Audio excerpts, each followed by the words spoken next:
Baik, sampailah kita pada episode terakhir dalam arc manajemen keuangan lanjutan.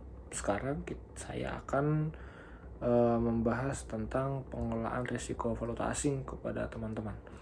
Jadi dalam aktivitas bisnis internasional itu, fluktuasi nilai tukar merupakan risiko yang tidak dapat dihindari. Sering muncul di laporan keuangan sebagai gain loss, unrealized segala macam, dan perusahaan itu perlu sebenarnya memahami jenis risiko valuta asing dan bagaimana sih cara mengelolanya secara efektif gitu.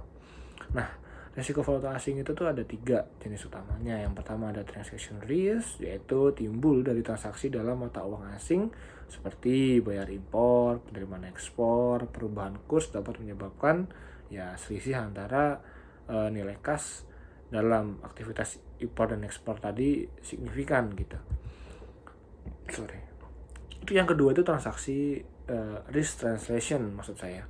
Yaitu risiko yang muncul saat laporan keuangan anak perusahaan luar negeri itu dikonversi ke mata uang pelaporan.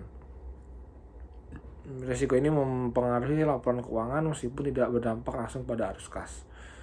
Dan yang ketiga adalah economic risk, yaitu risiko jangka panjang akibat perubahan nilai tukar yang mempengaruhi daya saing nilai perusahaan secara keseluruhan. Jika tidak dikelola, risiko falas ini dapat menyebabkan volatility of income gitu ya, ketidakpastian arus kas, kemudian melemahnya posisi keuangan perusahaan. Oleh karena itu, risiko ini perlu dikelola secara sistematis.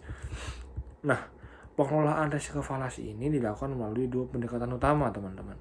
Yang pertama, ada natural hedging, seperti mencocokkan penerimaan dan pembayaran dalam mata uang yang sama, atau melakukan penyelesaian struktur biaya dan pendanaan. Nah, pendekatan yang kedua itu kita tuh sudah sering sebenarnya familiar, cuman kata-katanya mungkin belum sampai kepada kita aja secara tekniknya, yaitu financial hedging, di mana dengan menggunakan instrumen derivatif seperti forward, future, option, and swap untuk melindungi nilai tukar. Nah, itu semuanya udah kita bahas di episode sebelumnya, ada di bawah sini linknya. Oke.